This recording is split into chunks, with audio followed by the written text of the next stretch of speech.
اقبال کی شاعری anti gravitational ہوتی ہے، یعنی یہ ہمیں آسمان کی طرف بلاتی ہے۔ اقبال کے تمام شعر بلندی کی طرف اٹھتے ہیں۔ اقبال کو شاید چاہیں اسی لیے پسند ہے کہ وہ بلندی پر جاتا ہے مگر کائنات کی یا زمیں کی باریک ترین چیز دیکھ بھی لیتا ہے۔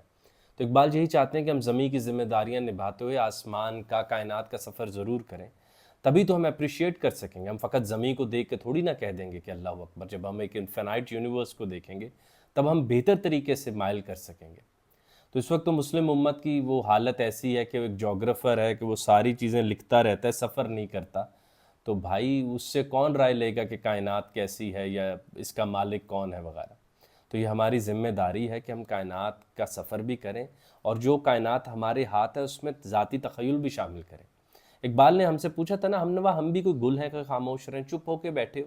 اس طرح تو تم پورے کے پورے دین کو مصنوعی ثابت کر دو گے، کیونکہ تمہاری عقل ایکٹیو تھی ہی نہیں جس کے پاس دین ہدایت لے کر آیا، اور تم نے چنا دین کو۔ پھر تو یہ دین جبر ہے بھائی، تم تو بالکل ایک پیسو سے ذہن تھے، اس پر آ کے دین کا سٹکر لگ گیا۔ تو بھائی آزاد مرد دین کو جا کے چنتے ہیں، وہ پوری کائنات میں وہ ان کی وے آف لائف بنتا ہے۔ تو ہمارا ایسا کوئی حال نہیں ہے، ہم تو اللہ تعالیٰ نے جو سٹرکچرز بنائے ہیں مجھے لگتا ہے اس کے نیچے دب گئے ہیں۔ اقبال دیکھیے کہ وہ ابلیس ہوں، جنت ہوں، جہنم ہوں، ان کے ساتھ ایک زندہ رشتے میں اور ذاتی معنی ایڈ کرتے ہیں کہ اللہ تعالیٰ سے بات کرتے ہوئے اقبال فرماتے ہیں اللہ آپ نے رات بنائی، ہم نے دیا بنایا، اللہ تعالیٰ آپ نے مٹی بنائی، ہم نے پیالہ بنایا تاکہ ہماری پیاس بجھتی رہے۔ تو یہاں سے ایک زندہ رشتہ محسوس ہوتا ہے، کیونکہ اقبال جانتے ہیں کہ مذہبی آدمی سائنسدان سے زیادہ پیاسا ہوتا ہے، اس کے پاس زیادہ رنگ ہوتے ہیں۔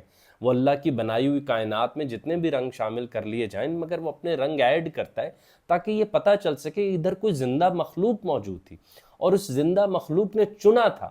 ورنہ تو نان پلیبل کریکٹرز ہیں جن کے وہ ویڈیو گیم کے اندر رولز طے ہوتے ہیں اور وہ ٹکراتے رہتے ہیں، ان کو کوئی آزاد نہیں مانتا۔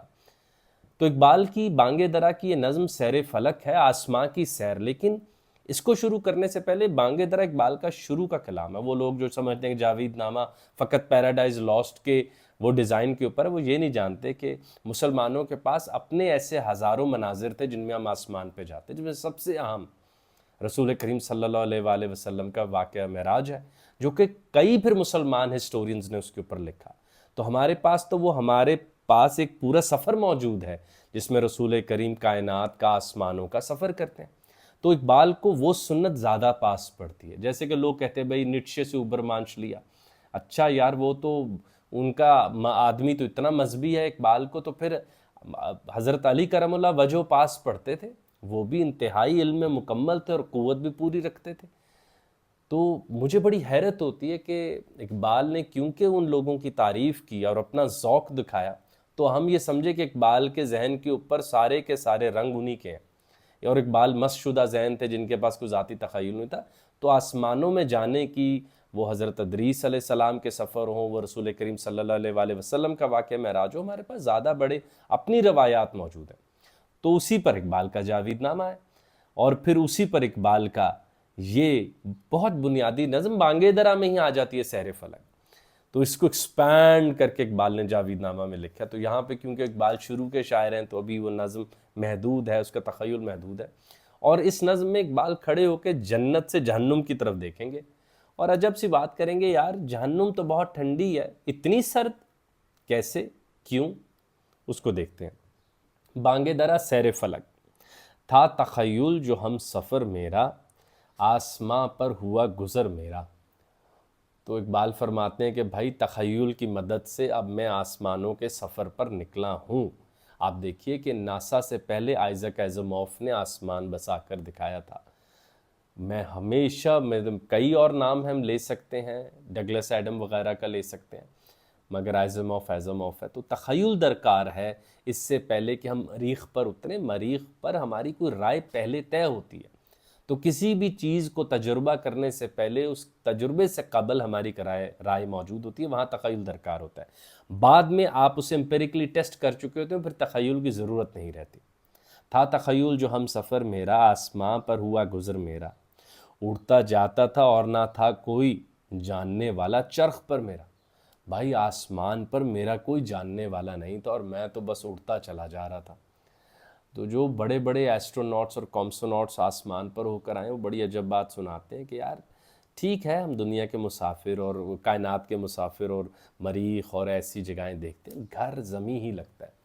تو آسمان جیسے میں اپنا نہیں پاتا، میں آدمی کے پیروں کو جو زمین درکار ہے وہ اسی ارتھ پر موجود ہے، ہماری آنکھوں کو جو کئی رنگ دیکھنے ہیں وہ ارتھ پر ہی ہیں۔ میں ہاتھ صرف چیزیں تھامنے کے لیے تھوڑی نہ کام آتے، تو پانی میں بھی ایسے رکھو تو اس میں سے جب پانی گزرتا ہوتا ہے وہ محسوس ہم کرنا چاہتے ہیں۔ تو شاید اتنے تجربات آسمان پر نہیں ہیں، ہاں حیرت بہت بڑی ہے۔ وہ اگلے شعر میں آ بھی گئی، تارے حیرت سے دیکھتے تھے مجھے، راز سربستہ تھا سفر میرا۔ تو بھئی تارے حیرت سے دیکھتے تھے، بھائی یہ زمین والا اوپر کیا لینے آیا، تو میرا سفر راز بنا ہوا تھا کہ کسی کو معلوم نہیں تھا۔ تو آپ کو پتہ نا ایلون مسک وغیرہ تو آسمانوں پر جب جاتے ہیں تو تخریب کاری کے لیے جاتے ہیں، یا جو امریکن اور رشین ایک دوسرے سے ریس لگانے کے لیے جاتے ہیں۔ ہم کون سا پیور کیوریوسٹی میں جا رہے ہیں، یا کوئی غریبوں کی فلاح کے لیے وہاں جا رہے ہیں کہ جہاں پر 100 بیماریاں آ گئی ہیں، آبادی بڑھ گئی ہے۔ ہم بھی تو کچھ امیر لوگوں کے خواب ہی ادھر پورے کرنے کے لیے جا رہے ہیں۔ حلقہ صبح و شام سے نکلا، اس پرانے نظام سے نکلا۔ تو آخر کار اقبال بتا رہے ہیں کہ تخیل کے زور پر تاروں کو حیرت زدہ کرتے ہوئے میں پرانے نظام کے دن اور رات سے دور آ گیا، یعنی زمین کے سفیر سے باہر آ چکا ہوں، اور میں نے پرانے نظام سے ذرا فاصلے پر آ کے ایک نئی دنیا میں داخل ہو گیا ہوں۔ تو آپ جانتے ہیں نا، ہم دنیا کو ایک پرانے پن کے سپرد کرتے ہیں کہ اس کی بھائی اتنے ارب سال زندگی ہے اور اس کا ایک خاص نظام میں بندھی ہوئی ہے۔ اس پرانے نظام کو توڑ کر اقبال کہتے ہیں میں نئے نظام میں داخل ہوں، اور نظام جنت ہے۔ کیا سناؤں تمہیں ارم کیا ہے، خاتم آرزوئے دیدہ و گوش۔ یعنی ارم و جنت کیسا مقام ہے، میں تمہیں کیا بتاؤں کہ میری آنکھ مطمئن ہو گئی ہے، میرا کان مطمئن ہو گیا۔ مطلب اب جو دیکھ لیا کچھ اور دیکھنے کی طلب نہیں۔ اب آنکھ جیسے بہت لمبے سفر کے بعد منزل کیا تحفہ کرتی ہے ٹانگوں کو، سکون۔ آپ کے دل، اچھا آپ آنکھیں تیز ہو جاتی ہیں منزل پہ پہنچ، اچھا وہ بھی نہیں دیکھا تھا، اچھا یہاں یہ پھل بھی ہے، ٹانگوں کو سکون ملتا ہے تحفے میں۔ تو جنت میں جا کے وہ آنکھ جس کی سزائے میں تو کبھی کبھی کہتا ہوں دیکھنا، کہ وہ عادتاً دیکھتی ہے، وہ چوائس نہیں ہے اس بڑی، وہ چوز آؤٹ نہیں کرتی کہ یار اب میں پنکھے کو دیکھنے لگی ہوں، اب میں چھتری کو دیکھنے لگی ہوں، وہ تو ہر چیز دیکھی چلی جا رہی ہے۔ تو آنکھ کو سکون مل گیا، مطمئن ہو گئی ہے، اور کان بھی مطمئن ہو گیا، جو ہر پوری میری زندگی اس نے سنا ہی تھا، اچھی بات بری بات، میٹھی آواز شور و غل سب سن رہا تھا، کان بھی مطمئن ہو گئے۔ تو اب آنکھیں بند ہونے کو تیار ہیں۔ تو بڑا منظر کیا ہوتا ہے، جو آپ کی آنکھ کو اطمینان دے دیتا ہے۔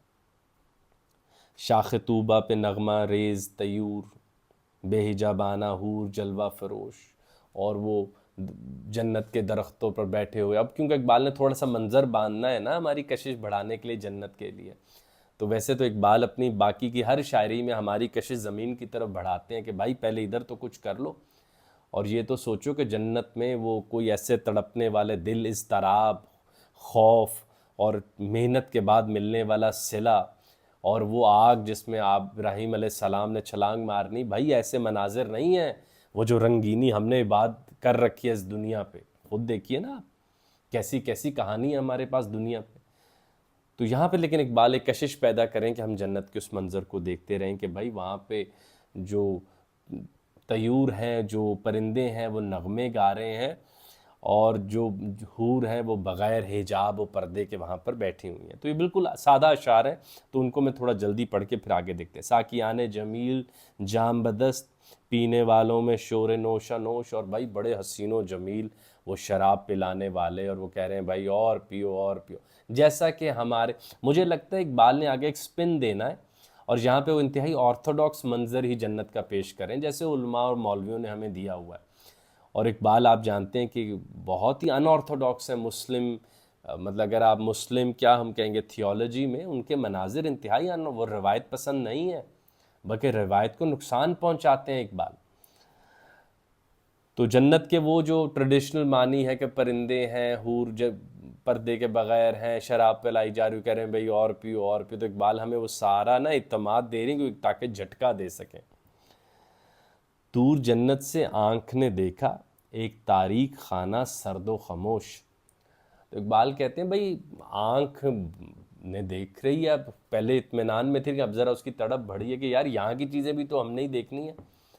تو ہم تو زمین کی وہ چھوٹے چھوٹے پلاٹ اور دکانیں دیکھتے رہے، جنت کے منظر دیکھیں تو ایک دم کہا بھائی وہ سرد علاقہ کون سا ہے جہاں بالکل خاموشی ہے، جیسے کال کوٹری ہو کوئی، کال کوٹری کتنی سرد اور اندھیرے میں ہوتی ہے، تو وہاں اتنی خاموشی، اتنی سرد، یہ کون سی جگہ ہے؟ تالۂ کیس و گیسوئے لیلا، یعنی کہ اب دیکھیے اقبال یہاں کیا منظر کھینچنے والے، اس کی تاریکیوں سے دوش بدوش.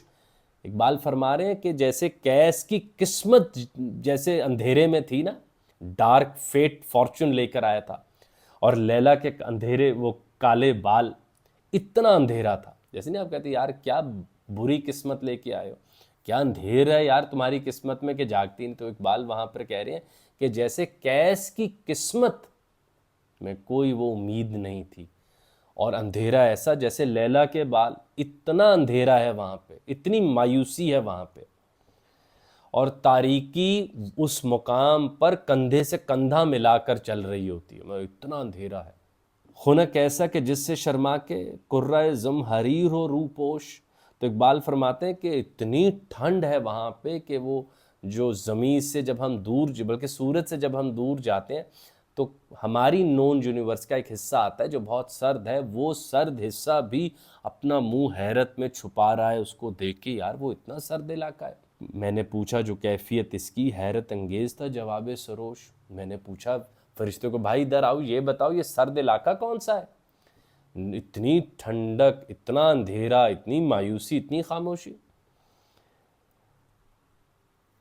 یہ مقام خنک جہنم ہے، یہ سرد مقام جہنم ہے. فرشتے نے کہا نار سے نور سے تغی آغوش، یہاں نہ آگ ہے نہ روشنی ہے، نہ نار ہے نہ نور ہے.